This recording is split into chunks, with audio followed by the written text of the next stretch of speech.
The morning sun cast long shadows across the cobblestones of Windsor Castle as Catherine, Princess of Wales, stood at the ancient window of her private chambers.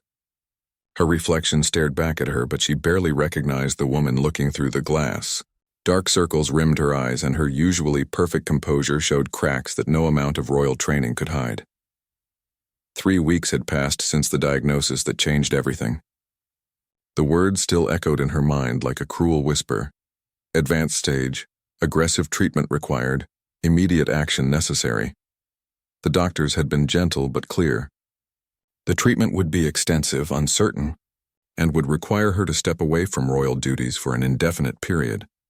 William had been her rock through those first devastating days, holding her as she cried in the privacy of their bedroom, away from the children, away from the world that expected them to be strong. But today was different. Today, she would have to face the nation and say goodbye, not knowing when or if she would return to the role that had defined her adult life. The irony wasn't lost on her. For years she had struggled with the weight of royal expectations, the constant scrutiny, the loss of privacy. Now, facing the possibility of losing it all, she realized how much it had become part of her identity. The royal tours, the charity work, the moments of genuine connection with people who looked up to her. It all felt precious now that it might be taken away. A soft knock interrupted her thoughts. "Come in," she called, turning from the window. William entered, carrying 2 cups of tea. His face showed the strain of the past weeks, lines that hadn't been there before, a heaviness in his step that spoke of sleepless nights and constant worry. Yet when he looked at her, his eyes still held the same love and determination that had carried them through every challenge of their marriage. "The children are asking questions again," he said quietly, handing her the tea. "Louis wanted to know why Mummy looks sad all the time. Charlotte asked if you're going away forever." Catherine's heart clenched. They had told the children that Mummy was sick and needed special medicine to get better. But children sense more than adults often realize. The weight of potentially leaving them, of missing precious moments of their childhood, felt overwhelming. "What did you tell them?" she asked, wrapping her hands around the warm cup. "I told them that sometimes grown-ups have to be very brave, just like the knights in their storybooks, and that no matter what happens, we love them more than all the stars in the sky." The simplicity of his words, the way he could distill complex emotions into something pure and honest, reminded her why she had fallen in love with him all those years ago at university. Before the titles, before the crown, before the world was watching their every move, they sat in comfortable silence for a moment, both lost in their own thoughts. Through the window they could see the grounds where their children played, where they had shared quiet family moments away from the public eye. The normalcy of those memories felt like a luxury now. "I keep thinking about my mother," Catherine said suddenly, "how she faced her cancer with such grace, such strength. I used to wonder how she did it, how she smiled through the chemotherapy, how she made jokes when we all knew she was terrified. Now I understand. You do it for the people you love." William reached for her hand. "You're going to be just as strong. Stronger, even. What if I'm not? What if the treatment doesn't work? What if the children grow up remembering me as the mother who was always sick, always weak? Then they'll remember you as the mother who fought with everything she had. They'll remember your courage, your grace under pressure. They'll remember that you taught them what real strength looks like." Catherine felt tears threatening, but she blinked them back. There would be time for tears later, in private moments when the cameras weren't rolling and the nation wasn't watching. Today, she needed to be the princess the people expected, even as her world crumbled around her. The phone on the nightstand buzzed with a message from their private secretary. The car would arrive in 2 hours to take them to the engagement, where she would make her announcement. The last official royal duty for the foreseeable future. The last time she would stand before the cameras as a healthy, active member of the royal family. "I want to visit the children's ward one more time," she said suddenly. "Before we go, I want to see the kids at the hospital." William looked surprised. "Catherine, you don't have to do that.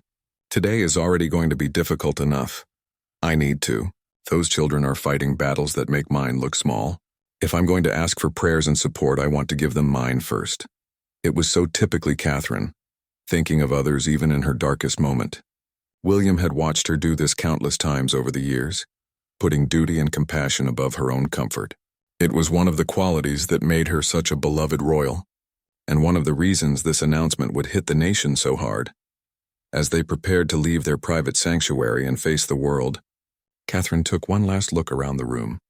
The family photos on the dresser, the children's artwork stuck to the mirror, the everyday chaos of a life lived between royal duties and motherhood. She wanted to remember it all exactly as it was in this moment, before everything changed. William stood beside her, strong and steady as always, ready to face whatever came next. Together they had weathered storms before, the intense media scrutiny of their courtship, the pressures of marriage in the public eye, the challenges of raising children while serving the crown. But this felt different. This was a battle they couldn't fight together in the usual way. This was her fight, and she would have to be braver than she had ever been before. The morning sun continued to stream through the windows, warming the room where they had shared so many private moments. Soon they would step into the car that would take them toward an uncertain future. But for now, in this quiet moment before the storm, they were just William and Catherine, husband and wife, holding on to each other and the love that had brought them this far. The royal car moved silently through the streets of London, its tinted windows shielding Catherine and William from the curious eyes of passers-by. Inside, Catherine stared out at the familiar landmarks, the same streets she had traveled countless times for royal engagements, charity events, and state occasions. Today, everything looked different, as if she was seeing it all for the last time. The pediatric oncology ward at Great Ormond Street Hospital had been a frequent stop for Catherine over the years. She had a special connection with the young patients there, something the staff had noticed from her very first visit. Children responded to her genuine warmth, her ability to get down on their level and talk to them as equals, not as subjects to be managed. As their car pulled into the hospital's private entrance, Catherine felt her resolve strengthen. These children faced their battles with a courage that humbled her. If a 6-year-old could smile through chemotherapy, surely she could find the strength to face whatever lay ahead. Dr. Sarah Martinez, the head of pediatric oncology, met them at the entrance. She had worked with Catherine on several initiatives over the years and had developed a deep respect for the princess's commitment to child welfare. Today, however, she noticed something different in Catherine's demeanor, a vulnerability that hadn't been there before. "Your Royal Highness, we're honored by your visit," Dr. Martinez said, though her trained eye caught the subtle signs of distress that Catherine was working hard to hide. "Thank you for accommodating us on such short notice," Catherine replied, her voice steady despite the emotional turmoil beneath the surface. "I wanted to spend time with the children before my schedule changes significantly." They walked through the brightly colored corridors, past playrooms filled with laughter and treatment rooms where small warriors fought their daily battles. Catherine had always been struck by the resilience of children, their ability to find joy even in the most difficult circumstances. In the main playroom, 8-year-old Emma was working on a puzzle, her bald head covered by a colorful bandana. She looked up as Catherine entered, her face lighting up with recognition. "Princess Catherine," Emma called out, abandoning her puzzle to run over. "Are you here to play with us?" Catherine knelt down to Emma's level, fighting back the emotion that threatened to overwhelm her. Here was a child who had been fighting leukemia for 2 years, who had endured treatments that would challenge most adults. Yet her first instinct was excitement and joy. "I would love to play with you," Catherine said, her voice warm and genuine. "What are you working on?" As Emma enthusiastically explained her puzzle, a picture of a castle that she said looked like where the princess lived, Catherine found herself drawn into the simple pleasure of the moment. For 20 minutes she wasn't the Princess of Wales facing an uncertain future. She was just Catherine helping a little girl with a puzzle and listening to her chatter about her favorite books and the new puppy her parents had promised her when she finished treatment. William watched from across the room as Catherine interacted with the children. He saw how naturally she connected with them, how her own fears seemed to disappear when she focused on theirs. It reminded him why she had become such an integral part of the royal family's work, her ability to bring genuine comfort and hope to people in their darkest moments. 12-year-old Marcus, who had been quiet in the corner, finally approached Catherine. He had been at the hospital for 6 months, fighting a rare form of bone cancer. Unlike the younger children, he seemed to sense that something was different about today's visit. "Are you okay, Princess Catherine?" he asked directly, with the kind of perceptiveness that serious illness often brings to young people. "You seem sad." Catherine was taken aback by his directness.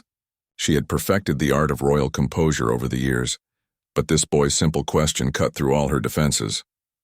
"Sometimes grown-ups get sick too, Marcus," she said honestly, "and sometimes that makes us scared, just like you might feel scared sometimes." Marcus nodded solemnly. "When I first got sick, I was really scared. But the doctors here are really good, and my family helped me be brave." "Do you have good doctors too?" "I do," Catherine said, touched by his concern. "And I have a family that helps me be brave just like yours does." "Then you'll probably be okay," Marcus said with the matter-of-fact confidence of a child. "Most of us here get better, and even when we're sick, we can still do important things." His words hit Catherine like a revelation. Here was a 12-year-old boy facing his own mortality, offering comfort and wisdom to her. The children in this ward weren't just fighting for their lives, they were living them, finding meaning and joy even in the midst of their struggles. As the visit continued, Catherine found herself having similar conversations with other children. 7-year-old Aisha showed her the book she was writing about a princess who had to be very brave. 10-year-old James explained how he had started a video blog to help other kids going through cancer treatment. Each child, in their own way, was turning their struggle into something positive, something that could help others. Dr. Martinez pulled Catherine aside as the visit was winding down. "I hope you don't mind me saying this, but you seem different today. More present somehow, as if this visit means something special to you." Catherine hesitated for a moment, then decided on honesty. "These children have always inspired me, but today they've taught me something crucial about courage. They've shown me that being brave doesn't mean not being scared. It means doing what you need to do even when you are scared. They have a way of putting things in perspective, don't they?" Dr. Martinez agreed. "Some of our youngest patients are our greatest teachers." As they prepared to leave, Emma ran up to Catherine one more time. "Princess Catherine, will you come back to see us soon?" Catherine knelt down and took the little girl's hands in hers. "I might not be able to visit for a while, Emma, but I want you to know that I'll be thinking about you and all your friends here. And I want you to keep being as brave as you are." "Will you be brave too?" Emma asked. "I'll try my very best," Catherine promised. Walking back through the hospital corridors, Catherine felt a shift in her perspective. The fear was still there. It would probably always be there, but it was balanced now by something else. Purpose. The children she had just met were fighting battles far more daunting than her own, yet they did it with grace, humor, and hope. They had reminded her that illness doesn't have to define you, that courage comes in many forms, and that even in the darkest times, there are ways to bring light to others. William took her hand as they reached the car. "How are you feeling?" "Different," Catherine said thoughtfully. "Those children, they're so much braver than they know, and they've reminded me that this isn't just about me. Whatever I'm going through, however this turns out, maybe it can help other people feel less alone." As their car pulled away from the hospital, Catherine looked back at the building where children fought daily battles with courage beyond their years. She was about to face her own battle, but she was no longer facing it alone. She carried with her the strength of every child she had met, every story of resilience and hope that had been shared with her. The afternoon sun cast long shadows as they headed toward their next destination, the place where she would share her news with the world. But now, instead of dreading the moment, she felt ready. The children had taught her that courage wasn't about being fearless. It was about choosing hope even when the outcome was uncertain. The Windsor Castle gardens were alive with the gentle buzz of carefully selected media representatives, charity workers, and close friends who had gathered for what they believed was a routine royal engagement. Catherine had specifically chosen this intimate setting, away from the grand halls and formal throne rooms. This announcement needed to feel personal, human, and real. Standing in her private study overlooking the gardens, Catherine watched the small crowd through the window. Many of these people had worked with her for years, supporting her charitable initiatives, documenting her royal journey, and becoming something like an extended family. The thought of disappointing them, of leaving them without explanation, made her heart ache. Her private secretary, James Crawford, knocked gently before entering. He had been with Catherine since her early days as a royal, helping her navigate the complex world of protocol and public duty. Today, his usual professional composure was tinged with concern. "Ma'am, everything is ready when you are," he said softly. "The statement has been prepared exactly as you requested. The filming crew is in position, and security has everything under control." Catherine nodded, smoothing down the simple blue dress she had chosen, the same shade she had worn to announce her engagement to William years ago. Some reporters would notice this detail later, the way she often used clothing to send subtle messages or honor significant moments. "James," she said, turning from the window, "I want you to know how much I've appreciated your guidance over the years. Whatever happens next, please know that every successful engagement, every meaningful connection we've made with the public, was possible because of your support." James looked surprised by the personal nature of her words. In all their years working together, Catherine had always been gracious, but maintained the professional distance expected of royal relationships. This felt different, more final. "Ma'am, it's been the honor of my career to work with you. The public response to your work, the genuine affection people feel for you, that's not something that can be manufactured or managed. That comes from who you are." William appeared in the doorway, having changed from his casual morning clothes into a dark suit. His presence immediately brought Catherine comfort, but she could see the tension in his shoulders, the way his jaw was set with determination. This was as difficult for him as it was for her, perhaps more so because he felt helpless to fix it. "The children are settled with Maria," he said, referring to their longtime nanny. "I told them we had important work to do today, but that we'd have a special family dinner tonight." Catherine smiled sadly. "Normal moments feel so precious now." "They're going to stay precious," William said firmly. "This isn't an ending, Catherine, it's just a different chapter." Together they walked down the familiar corridors toward the garden entrance. Staff members they passed offered respectful nods, but Catherine noticed the confused looks, the whispered conversations. Word hadn't leaked about her diagnosis, but people sensed something significant was happening. As they approached the garden doors, Catherine caught sight of herself in the ornate mirror that had hung in the hallway for centuries. Generations of royals had passed this mirror before important moments, coronations, weddings, state addresses. She wondered what they would think of her decision to be so openly vulnerable, to share her struggle with the world. "Ready?" William asked, offering his arm.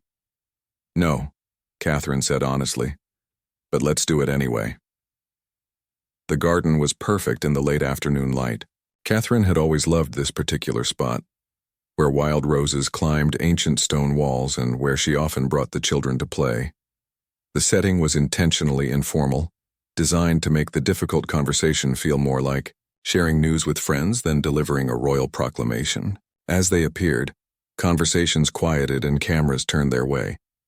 Catherine recognized many faces in the small crowd. Journalists who had covered her story, from university student to princess, charity directors who had worked with her on countless initiatives, and a few longtime friends whose presence had been specifically requested for moral support. BBC reporter Sarah Henderson, who had covered the royal family for 2 decades, immediately sensed that something unusual was happening. Catherine's body language was different, more vulnerable, less controlled than the poised princess she was accustomed to interviewing. "Your Royal Highness," Sarah said as Catherine approached, "thank you for inviting us here today. This is a beautiful setting." "Thank you, Sarah. I chose this spot because it's where I feel most like myself, most honest. And today, I need to be very honest with all of you." The crowd fell completely silent. Even the background sounds of the garden seemed to hush in anticipation. William stood slightly behind Catherine, close enough to offer support, but positioned so that this moment clearly belonged to her. Catherine took a deep breath, drawing on every lesson in public speaking she had learned, every technique for managing nerves that had been drilled into her during her royal training. But more than that, she drew on the courage she had witnessed that morning in the children's hospital ward. "I wanted to speak with you today because you've all been part of my journey as a member of this royal family. You've documented our celebrations, supported our causes, and shown incredible respect for our family's privacy when we've needed it most. Today I need to ask for that respect again, but I also want to be transparent about why. She paused, meeting the eyes of several people in the crowd. These weren't strangers. They were people who had invested in her story, who had celebrated her successes and worried during her difficult moments. 3 weeks ago, I received a medical diagnosis that will require me to step back from my royal duties for the foreseeable future. I have cancer, and I will be undergoing treatment that demands my full attention and energy. The impact of her words was immediate and visible. Hands flew to mouths. Cameras captured the shock and concern on faces throughout the crowd. Sarah Henderson, professional to her core, maintained her composure, but her eyes showed the genuine distress of someone who had come to respect and care for the woman she covered professionally.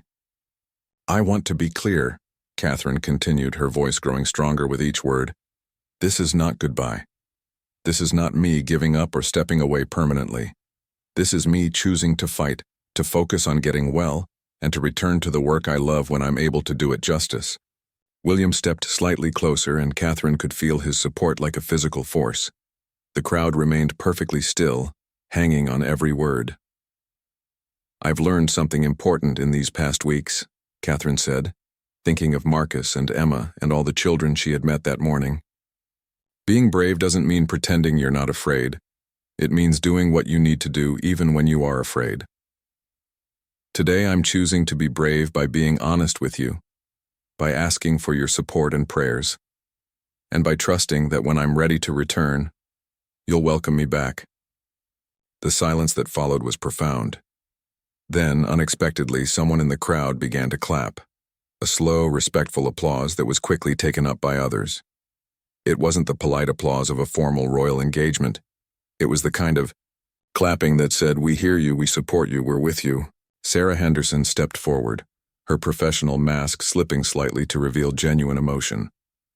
Your Royal Highness, I think I speak for everyone here when I say that your honesty and courage today will mean more to the public than any number of royal engagements. How can we best support you during this time? Catherine felt tears threaten for the first time all day, not from sadness, but from the overwhelming sense of being truly seen and supported. By continuing to care about the causes we've worked on, together, by supporting the organizations that matter to all of us, and by remembering that sometimes the most important battles are the ones fought in private. As the formal part of the gathering ended, people approached Catherine individually, not for quotes or photo opportunities, but to offer personal words of support.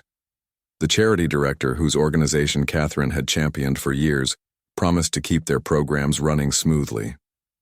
The photographer who had captured countless royal moments assured her that he would respect her privacy completely during treatment.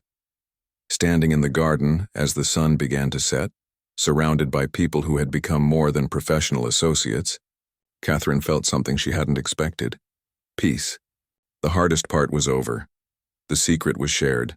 The burden was no longer hers alone to carry. William squeezed her hand as the last of the crowd dispersed. How do you feel? Lighter, Catherine said, surprising herself with the honesty of the answer. Scared still, but lighter. Like I can finally focus on what I need to do instead of hiding what I'm going through.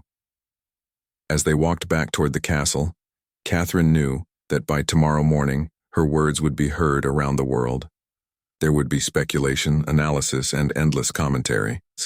But tonight she had taken control of her own narrative, shared her truth on her own terms, and asked for what she needed.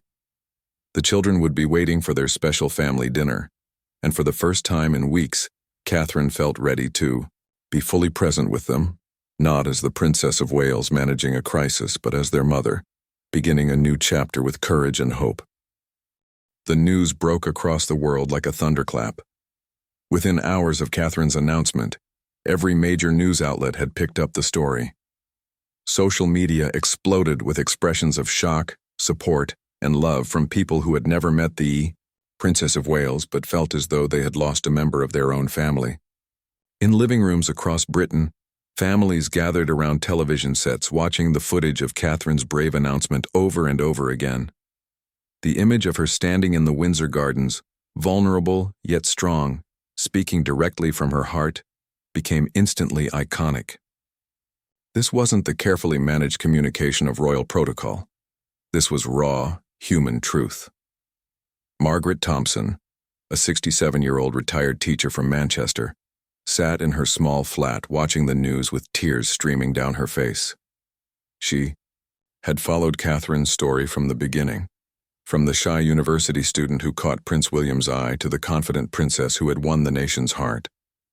Margaret had survived breast cancer herself 5 years earlier, and Catherine's words resonated with a particular intensity. "She's so young," Margaret whispered to her cat Biscuit, who seemed to sense her distress. "She's got those beautiful children, and she's been such a light for our country. It's not fair." But even through her tears, Margaret felt something else. Pride. Pride in watching someone she admired choose courage over concealment, honesty over image management. Catherine's announcement reminded Margaret of her own difficult decision to tell her adult children about her cancer diagnosis. The fear and the relief that had come with sharing the burden. Across the country, similar scenes were playing out. In a university dormitory in Edinburgh, 20-year-old Jessica Chen called her mother immediately after seeing the news. Jessica had been Catherine's age when her own mother battled cancer, and she remembered the fear, the uncertainty, the way her family had pulled together to face the crisis. "Mom, did you see the news about Princess Catherine?" Jessica asked, her voice thick with emotion. "I did, love," her mother replied gently. "It brought back memories, didn't it? I keep thinking about how scared I was when you were sick, and she has children the same age as we were. How does she bear it?" "The same way I did," her mother said softly. "One day at a time with love and hope and the support of people who care about you. And from what I saw today, she has all of those things." At Buckingham Palace, King Charles was in emergency meetings with palace communications staff. As someone who had faced his own cancer diagnosis just months earlier, he understood intimately what Catherine was going through. But as her father-in-law and as the monarch, he also understood the unprecedented nature of her decision to be so publicly vulnerable. "The response has been overwhelming, Your Majesty," reported the Director of Communications. "We're receiving thousands of messages of support by the hour. The hashtag #CourageousKate is trending worldwide. But there are also questions about royal protocol, about precedent for this kind of personal disclosure." Charles looked tired, the weight of his own recent health struggles still visible in his face. "Protocol matters, but humanity matters more. Catherine has shown remarkable courage today, and our job is to support her, not to criticize her methods." Queen Camilla, who had been quietly supportive during Charles's own treatment, nodded in agreement. "She's shown young people that it's possible to be strong and vulnerable at the same time. That's not a message we should minimize." At Anmer Hall, Catherine's private residence in Norfolk, the family was trying to maintain some semblance of normalcy. The children had been told that Mummy had spoken to some people about her illness, but they were too young to understand the global impact of her announcement. 9-year-old Prince George was building with Lego in the living room when he looked up at his father. "Dad, why do people keep calling and sending flowers? Is Mummy more sick than we thought?" William sat down beside his eldest son, choosing his words carefully. "Mummy isn't more sick, George. But a lot of people care about her, and when someone they care about is going through a difficult time, they want to show their love and support. Like when my friend Tommy broke his leg and everyone in class signed his cast?" George asked. "Exactly like that," William said, relieved by his son's ability to understand complex emotions through simple comparisons. "People want Mummy to know they're thinking about her." 7-year-old Princess Charlotte looked up from her coloring book. "Will people remember that Mummy is brave?" The question caught William off guard with its perceptiveness. "Yes, sweetheart. I think people will remember that Mummy is very brave." In the days following the announcement, the public response exceeded everyone's expectations. Cancer charities reported unprecedented spikes in donations and volunteer applications. Support groups for young mothers with cancer found themselves inundated with requests for information and assistance.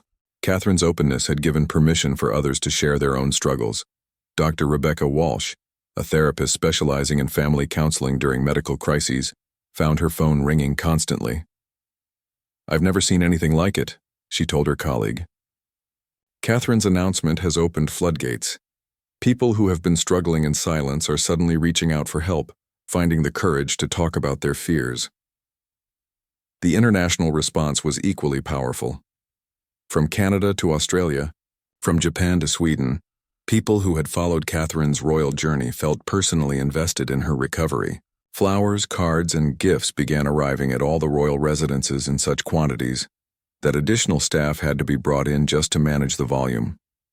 But perhaps the most moving responses came from other cancer patients.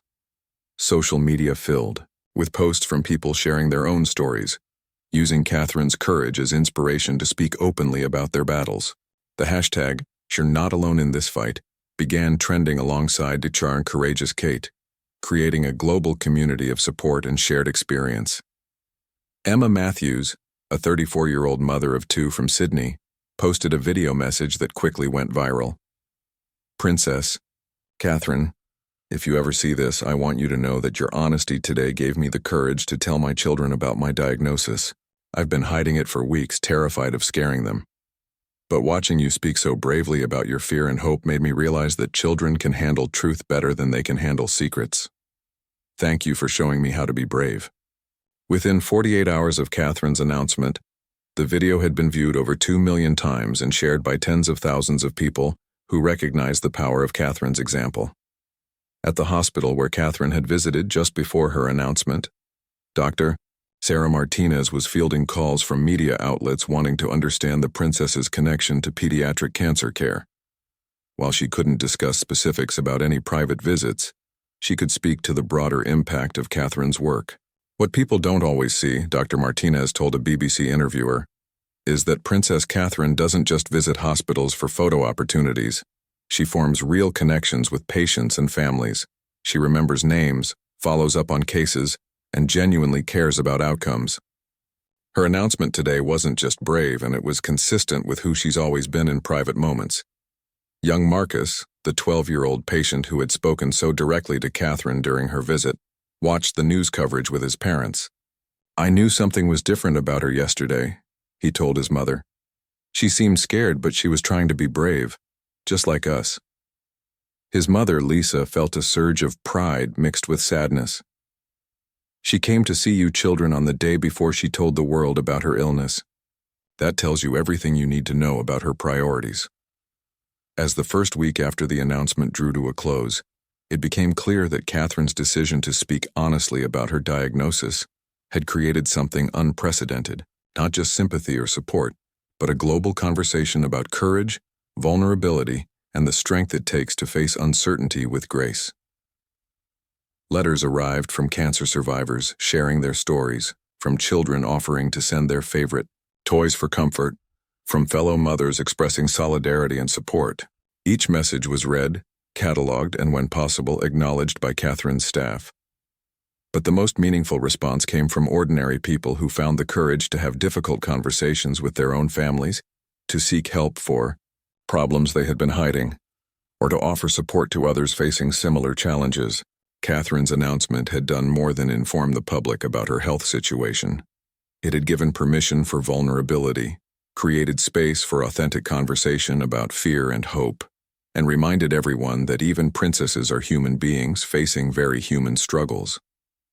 The farewell that had shattered a nation was also paradoxically bringing it together in ways no one could have predicted.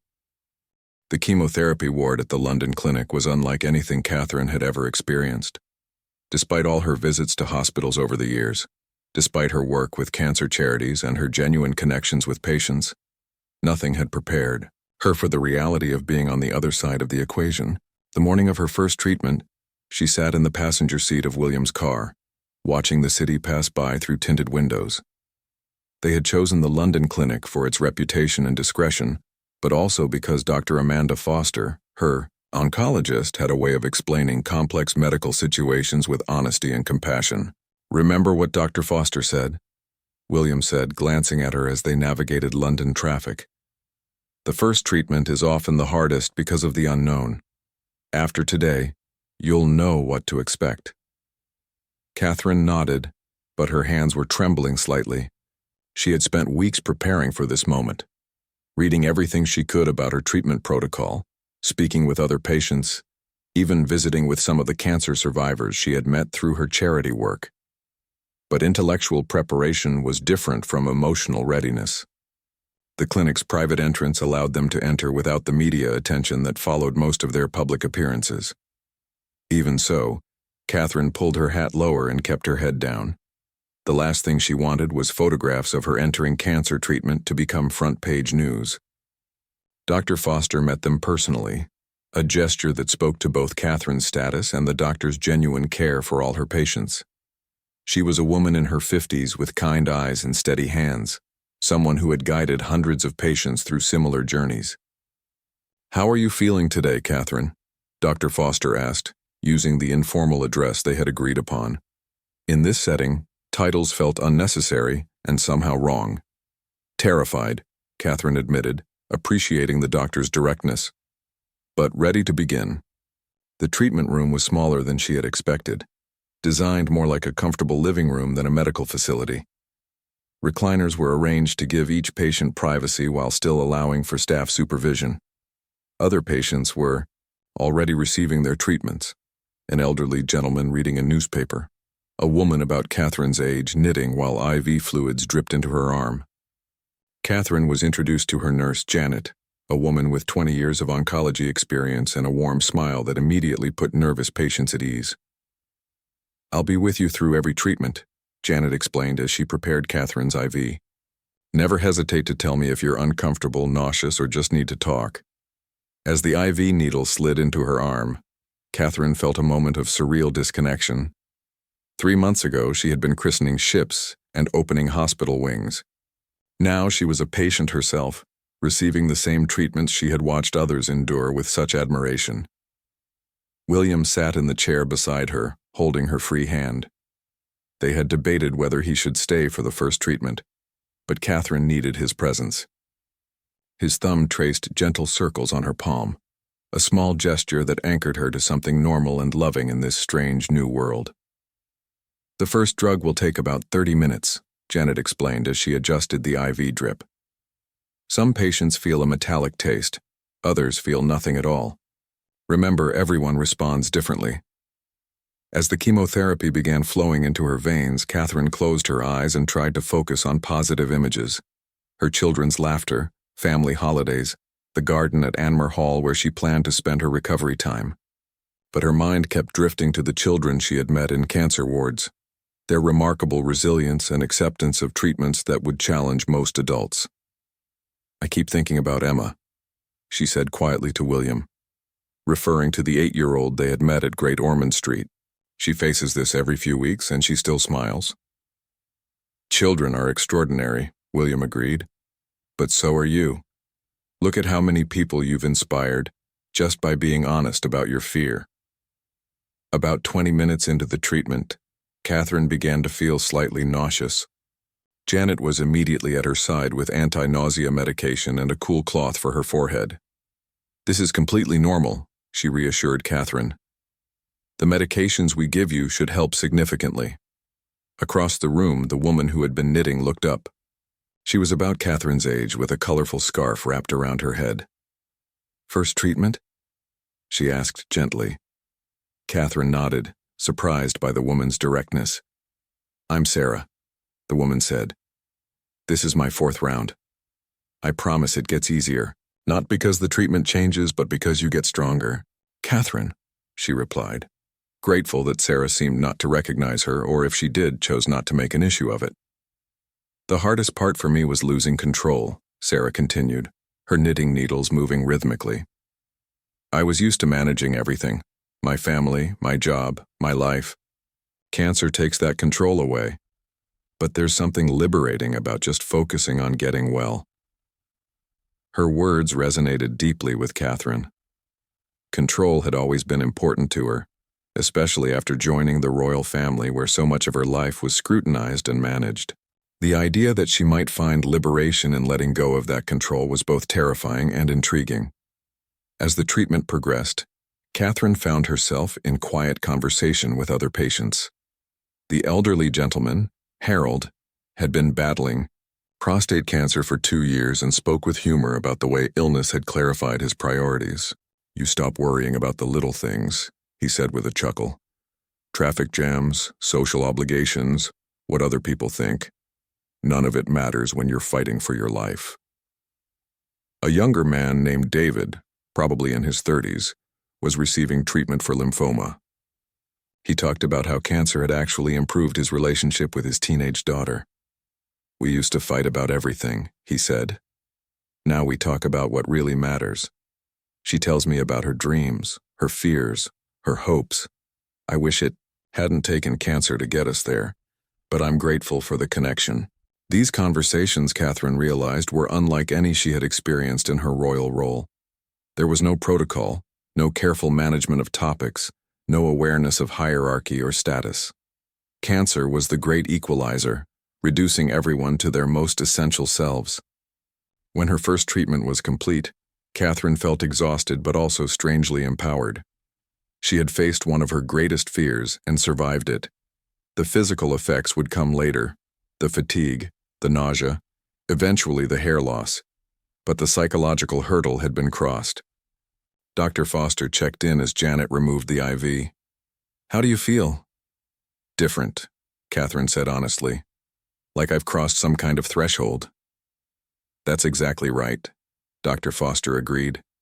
"You're no longer someone who might have cancer. You're someone who is actively fighting it." That shift in perspective makes a real difference. As they prepared to leave, Sarah looked up from her knitting. "Catherine, would you mind if I gave you some advice?" Catherine nodded, curious. "Don't try to be inspirational," Sarah said with a knowing smile. "Everyone's going to want you to be brave and positive and uplifting all the time. Some days you will be and some days you won't. Both are okay. The most helpful thing you can do is just be honest about whatever you're feeling." Walking back to the car, Catherine reflected on Sarah's words. She had spent years learning to be what others needed her to be. The gracious princess, the devoted mother, the tireless charity patron. Now she was being given permission to simply be human, with all the messy emotions and uncertain moments that entailed. William helped her into the car, his movements gentle and protective. "How was that, really?" "Harder and easier than I expected," Catherine said. "The treatment itself wasn't terrible, but being a patient instead of a visitor, that's going to take some getting used to." As they drove home through London, Catherine noticed things she had never paid attention to before. The cancer research facility they passed, the pharmacy with a prominent oncology section, the support group posters in medical building windows. The city looked different when you were seeing it through the eyes of someone fighting for their life. That evening, as she sat with the children for dinner, Catherine felt a deep appreciation for the ordinary moment. George's excited chatter about football practice, Charlotte's detailed description of her art project, Louis's silly jokes that made everyone laugh. These simple family interactions suddenly felt precious beyond measure. "Mummy, you look tired," Charlotte observed with the directness of a 7-year-old. "I am tired, sweetheart," Catherine said honestly. "But it's good tired, like when you're tired after playing really hard outside." It wasn't a perfect analogy, but it was true enough. She was tired from fighting, from facing her fears, from beginning the long journey toward healing. But she was also proud of herself for taking the first step, for moving from fear into action. As William tucked the children into bed, Catherine stood at the window of their bedroom, looking out at the quiet countryside. Tomorrow would bring new challenges. The side effects would likely begin, the media speculation would continue, and the long process of treatment would stretch ahead of her. But tonight she had taken the first step in her fight. She had joined the community of cancer patients she had long admired from the outside, and she had discovered that courage wasn't something you either had or didn't have. It was something you chose. Moment by moment, day by day, 3 months into treatment, Catherine's life had developed a rhythm she never could have imagined. Treatment days were scheduled with military precision, but the spaces between were filled with a quietness she had rarely experienced during her years of royal duty.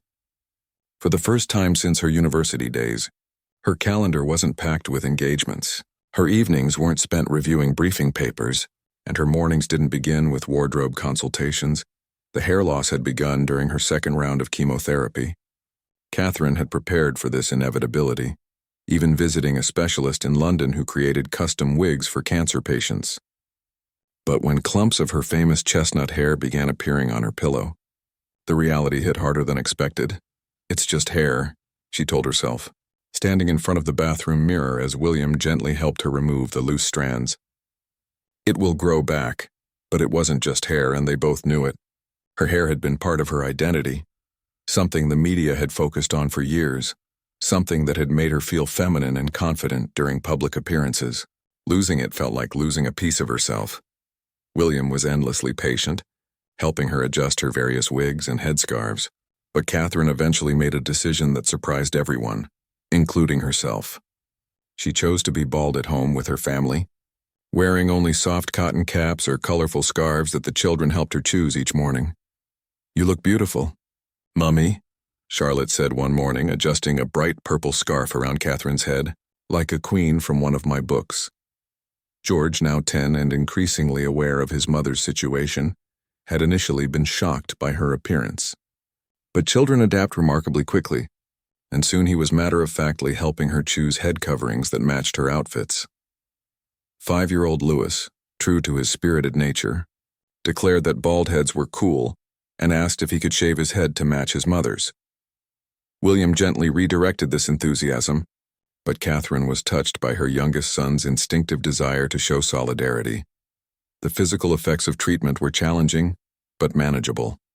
The fatigue was profound, requiring afternoon naps that reminded Catherine of her children's early years. The nausea came in waves, sometimes triggered by foods she had previously enjoyed, sometimes appearing without warning. But perhaps the most difficult aspect was the cognitive changes, the chemo brain, that made her feel fuzzy and forgetful in ways that frightened someone. Accustomed to being sharp and articulate, I couldn't remember the word for umbrella. "Yesterday," she told Dr. Foster during a checkup appointment, "I stood there getting rained on, knowing I needed something to keep the water off, but I couldn't access the word." Cognitive changes are very common, Dr. Foster reassured her. "Your brain is working hard to process the medications, and that can affect memory and word retrieval. It's temporary, though it can be frustrating." What surprised Catherine most was how treatment had shifted her perspective on time and priorities. Previously, every moment had been scheduled, every interaction purposeful and goal-oriented. Now she found herself sitting in the garden for hours, watching birds, studying the way light changed throughout the day, feeling present in ways she hadn't experienced since childhood. One afternoon, while resting between treatments, she received an unexpected visitor. Emma, the 8-year-old from Great Ormond Street Hospital, had asked her parents to reach out through the hospital social worker. Her own treatment was going well, and she wanted to send Princess Catherine a care package. The package arrived with a handwritten note in Emma's careful cursive. "Dear Princess Catherine, my mummy says you're getting the same medicine I get. It makes you tired and sick sometimes, but it also makes you better. I made you some things to help you feel brave." Inside the package was a hand-knitted hat in bright pink yarn. "Mummy helped me with the hard parts." A small stuffed lion. "Lions are brave and so are you." And a book of inspirational quotes that Emma had copied out in her best handwriting. "These help me when I feel scared." Catherine sat in her bedroom, holding these gifts from a child who was fighting her own battle, and wept. Not from sadness, but from the overwhelming realization that her vulnerability had created connections she never could have imagined. Emma's gesture reminded her that sharing her struggle hadn't just helped herself. It had given others permission to offer comfort and support. The letters and packages had never stopped coming. Cancer survivors shared their stories, children sent drawings, and people from around the world offered prayers and encouragement. Catherine's staff had created a systematic approach to acknowledging these gestures, but she insisted on personally reading a selection each week. One letter particularly moved her. It came from a 42-year-old teacher named Lisa from Australia who wrote, "Your Royal Highness, I was diagnosed with breast cancer 2 weeks after your announcement. I was terrified and convinced I would have to suffer in silence to protect my students and my own children. But seeing your courage inspired me to be honest about my journey. My students have been incredible. They've learned about cancer, raised money for research, and shown me that honesty creates connection, not burden. Thank you for showing me that vulnerability can be a form of leadership. These responses helped Catherine understand that her decision to be public about her diagnosis had created ripple effects far beyond her own situation. Cancer organizations reported increased funding and volunteer participation. Support groups saw membership spikes. Research initiatives received unprecedented attention and donations. Dr. Rebecca Walsh, the family therapist who had seen increased demand for her services, sent Catherine a professional update. The Catherine effect, as we're calling it in our field, has been remarkable. Families are having conversations about illness, fear, and support that they never would have initiated before. Your openness has normalized discussions about cancer in ways that years of public health campaigns couldn't achieve. But perhaps the most meaningful development was happening within her own family. The crisis had brought them closer together in unexpected ways. William had always been supportive, but watching him navigate single parenting during her worst treatment days revealed depths of patience and creativity she hadn't known he possessed. The children, too, had grown in remarkable ways. George had become more thoughtful and protective, often asking if Mummy needed anything before she even realized she was uncomfortable. Charlotte had developed an intuitive understanding of when Catherine needed quiet and when she needed company. And Louis, with his 5-year-old's directness, provided comic relief and unconditional affection that often proved to be the best medicine. One evening, as Catherine was feeling particularly unwell after a treatment, Louis climbed into bed beside her and announced, "Mummy, when you're all better, let's have a big party and invite everyone who sent you nice letters." "That's a wonderful idea," Catherine said, though she wondered if she would ever feel well enough for such a celebration.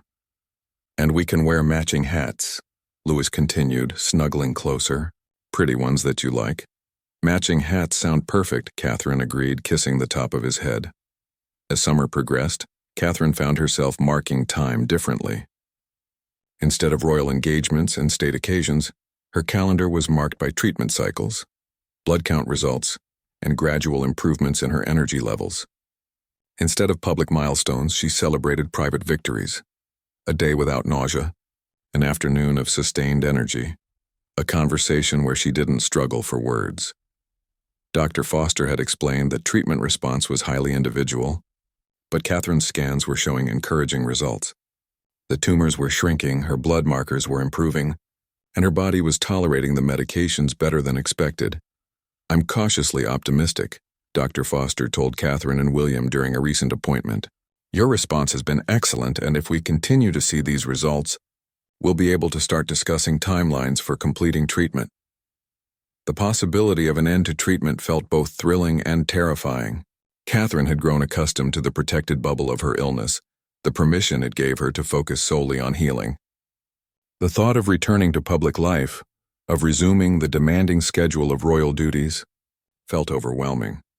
But she also missed aspects of her former life, the charity work that had given her such purpose, the public connections that had energized her, the sense of contributing to something larger than herself.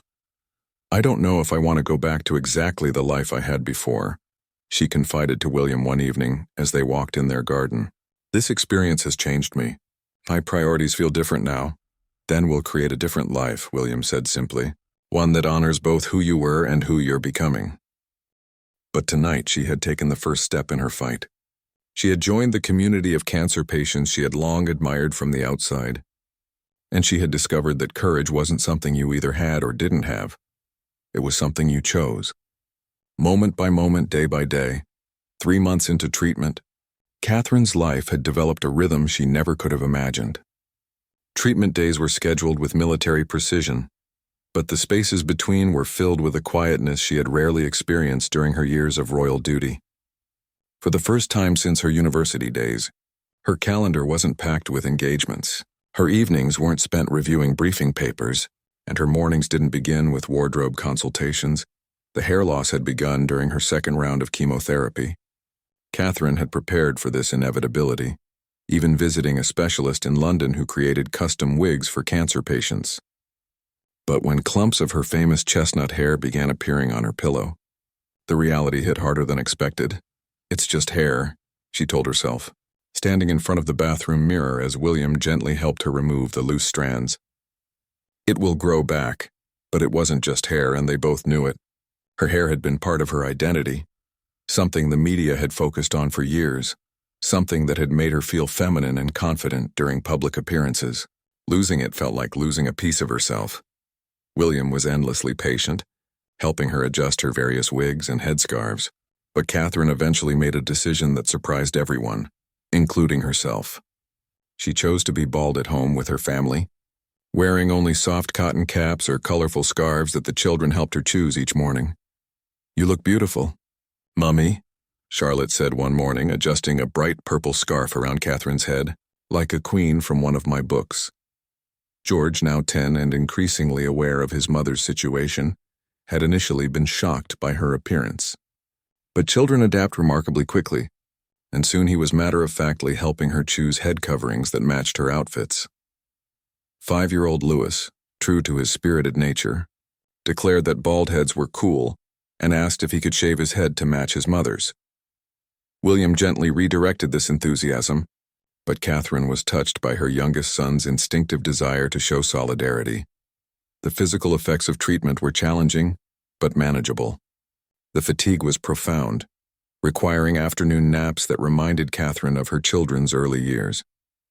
The nausea came in waves, sometimes triggered by foods she had previously enjoyed, sometimes appearing without warning.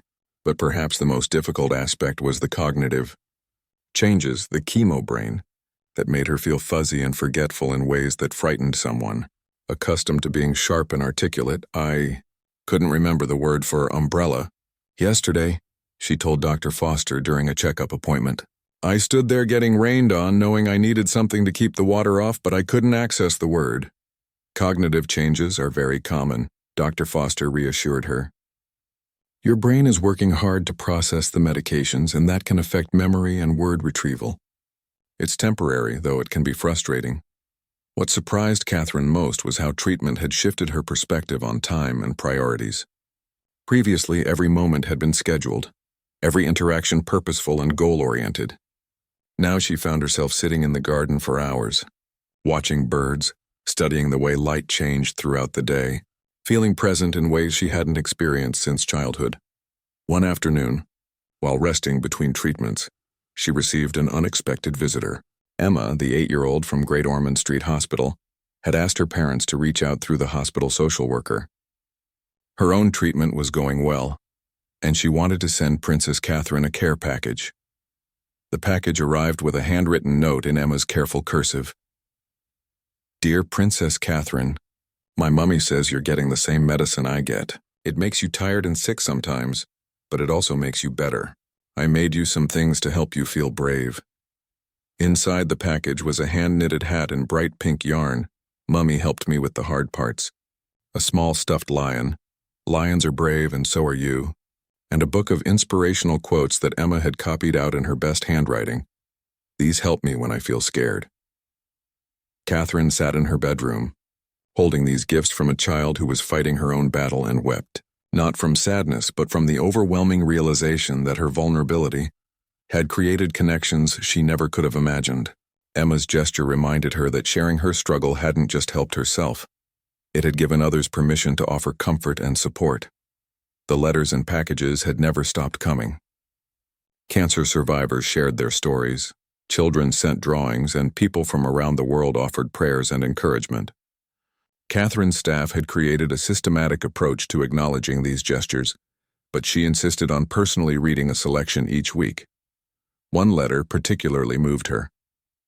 It came from a 42-year-old teacher named Lisa from Australia who wrote, "Your Royal Highness, I was diagnosed with breast cancer 2 weeks after your announcement. I was terrified and convinced I would have to suffer in silence to protect my students and my own children. But seeing your courage inspired me to be honest about my journey. My students have been incredible. They've learned about cancer, raised money for research, and shown me that honesty creates connection, not burden. Thank you for showing me that vulnerability can be a form of leadership." These responses helped Catherine understand that her decision to be public about her diagnosis had created ripple effects far beyond her own situation. Cancer organizations reported increased funding and volunteer participation. Support groups saw membership spikes. Research initiatives received unprecedented attention and donations. Dr. Rebecca Walsh, The family therapist, who had seen increased demand for her services, sent Catherine a professional update. The Catherine effect, as we're calling it in our field, has been remarkable. Families are having conversations about illness, fear, and support that they never would have initiated before. Your openness has normalized discussions about cancer in ways that years of public health campaigns couldn't achieve. But perhaps the most meaningful development was happening within her own family. The crisis had brought them closer together in unexpected ways. William had always been supportive, but watching him navigate single parenting during her worst treatment days revealed depths of patience and creativity she hadn't known he possessed. The children, too, had grown in remarkable ways. George had become more thoughtful and protective, often asking if Mummy needed anything before she even realized she was uncomfortable. Charlotte had developed an intuitive understanding of when Catherine needed quiet and when she needed company. And Louis, with his 5-year-old's directness, provided comic relief and unconditional affection that often proved to be the best medicine. One evening, as Catherine was feeling particularly unwell after a treatment, Louis climbed into bed beside her and announced, "Mummy, when you're all better, let's have a big party and invite everyone who sent you nice letters." "That's a wonderful idea," Catherine said, though she wondered if she would ever feel well enough for such a celebration. "And we can wear matching hats," Louis continued, snuggling closer. "Pretty ones that you like." "Matching hats sound perfect," Catherine agreed, kissing the top of his head. As summer progressed, Catherine found herself marking time differently. Instead of royal engagements and state occasions, her calendar was marked by treatment cycles, blood count results, and gradual improvements in her energy levels. Instead of public milestones, she celebrated private victories. A day without nausea, an afternoon of sustained energy, a conversation where she didn't struggle for words. Dr. Foster had explained that treatment response was highly individual, but Catherine's scans were showing encouraging results. The tumors were shrinking, her blood markers were improving, and her body was tolerating the medications better than expected. "I'm cautiously optimistic," Dr. Foster told Catherine and William during a recent appointment. "Your response has been excellent, and if we continue to see these results, we'll be able to start discussing timelines for completing treatment." The possibility of an end to treatment felt both thrilling and terrifying. Catherine had grown accustomed to the protected bubble of her illness, the permission it gave her to focus solely on healing. The thought of returning to public life, of resuming the demanding schedule of royal duties, felt overwhelming. But she also missed aspects of her former life, the charity work that had given her such purpose, the public connections that had energized her, the sense of contributing to something larger than herself. "I don't know if I want to go back to exactly the life I had before," she confided to William one evening as they walked in their garden. "This experience has changed me. My priorities feel different now." "Then we'll create a different life," William said simply, "one that honors both who you were and who you're becoming." "Mummy," Emma said, "Princess Catherine looks happy now." "She does, sweetheart. She looks like someone who knows what's really important. Are we going to meet her when she comes back to visit the hospital?" "I think we probably will," her mother said, knowing that Catherine's return to hospital visits would be different now, informed by personal experience, deepened by shared understanding. That evening, Catherine sat in her garden at Anmer Hall, surrounded by her family.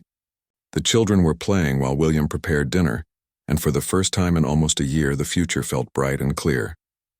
Her phone buzzed with messages of congratulations and support, but she ignored it for now. Tomorrow would bring new responsibilities, new opportunities to serve, and the exciting challenge of building a foundation that could help others navigate their darkest moments. But tonight, she wanted to be present in this moment, healthy, hopeful, and surrounded by love. The farewell that had shattered a nation had led to a return that inspired it.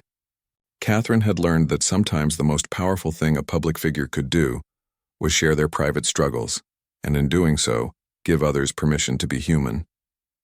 The garden was quiet except for her children's laughter and the sound of William humming while he cooked. Catherine closed her eyes and felt deep gratitude, not just for her recovery, but for the journey that had taught her who she really was and what kind of leader she wanted to be. The hardest chapter of her life had ended, but the most meaningful one was just beginning.